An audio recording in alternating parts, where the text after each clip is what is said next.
भाजपा नगर अध्यक्ष प्रभात साहू ने रविवार को अपने पद से इस्तीफा दे दिया। पत्रकार वार्ता में प्रभात साहू ने अपने इस्तीफे की घोषणा की। आपको बता दें कि प्रभात साहू पश्चिम विधानसभा से टिकट की दावेदारी कर रहे थे, लेकिन पार्टी के द्वारा वहां से राकेश सिंह को टिकट दे दी गई। इसके बाद उन्होंने मध्य विधानसभा सीट से भी टिकट के लिए दावेदारी की थी, लेकिन पार्टी के द्वारा वहां से भी अभिलाष पांडे को टिकट दे दी गई। पत्रकार वार्ता के दौरान प्रभात साहू ने कहा कि भाजपा कार्यालय में 21 तारीख को हुई घटना को लेकर उन्हें दोषी माना जा रहा है, इसलिए वीडियो फुटेज की जांच होनी चाहिए। जबलपुर शहर में हमारा केंद्रीय नेतृत्व जबलपुर आया हुआ था। प्रदेश के हमारे प्रभारी माननीय भूपेंद्र यादव जी जबलपुर आए थे, माननीय हितानंद जी जबलपुर आए थे। और जैसा कि आप सबको मालूम है कि चुनाव में पूरे विधानसभाओं में हमारे प्रभारी आए हुए हैं और वो प्रभारी उत्तर प्रदेश और बिहार से आए हुए हैं, तो उनको कुछ ना कुछ टिप्स देने के उद्देश्य से माननीय भूपेंद्र यादव जी ने जबलपुर आगमन हुआ था। मैं उनको एयरपोर्ट लेने गया। मेरे साथ आशीष दुबे थे, प्रदेश की महामंत्री कविता पाटीदार जी थे। और जब उनको लेकर वापस कार्यालय में आया तो कार्यालय में जिस तरह का वातावरण बना, लगभग 100-150 लोग कौन थे वो आप सब जानते हैं। एक पक्ष के 100-150 लोग थे, दूसरे पक्ष के लोग 50-60 लोग थे और लगभग 1.5 घंटे तक भारतीय जनता पार्टी के कार्यालय में गाली गलौज, जो कुछ नहीं होना चाहिए था वो सब कुछ हुआ।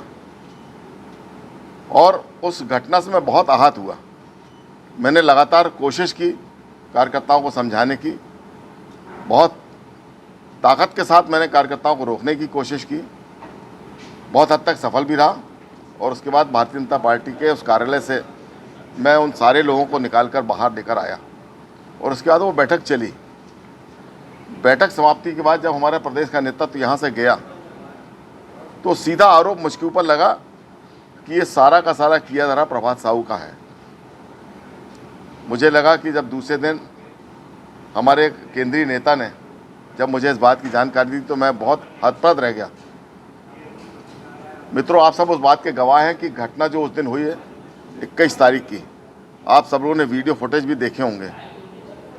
और लगातार जिस तरह से मेरे ऊपर मानसिक रूप से दबाव बना, तो मुझे लगा कि मेरे कार्यकाल में मेरे अध्यक्ष रहते हुए भारतीय जनता पार्टी के कार्यालय में जो अशोभनीय घटना हुई उससे मैं बहुत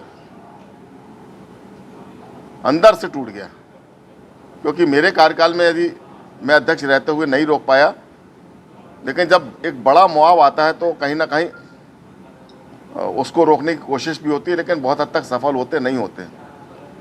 लेकिन कल जब हमारा केंद्रीय नेतृत्व माननीय अमित शाह जी आए, मुझे कल बहुत इस बात की पीड़ा हुई कि जो लोग 21 तारीख की घटना के लिए जिम्मेदार थे, जिन लोगों ने 21 तारीख को जबलपुर शहर के अंदर भारतीय जनता पार्टी के कार्यालय में जो घटना की, उनके नेता को कल हमारे केंद्रीय नेतृत्व से हमारे नेताओं ने उनको बाकायदा 5 मिनट का समय दिलाया, उनसे बातचीत हुई। बहुत अच्छी बात है। और माननीय अमित शाह जी ने उनसे बातचीत की, उनको आश्वासन जो भी दिया हो मुझे नहीं मालूम, लेकिन मुझे लगा कि जो जिन पर अनुशासन की कार्रवाई होना चाहिए थी या जिन लोगों ने ये घटना को अंजाम दिया, उन पर पार्टी का कहीं ना कहीं शिकंजा कसा जाना चाहिए था। वो कसने की बजाय उनको यदि इस तरह से प्रोत्साहित किया जाएगा तो मुझे लगा कि मेरा अध्यक्ष पद पर रहना उचित नहीं है।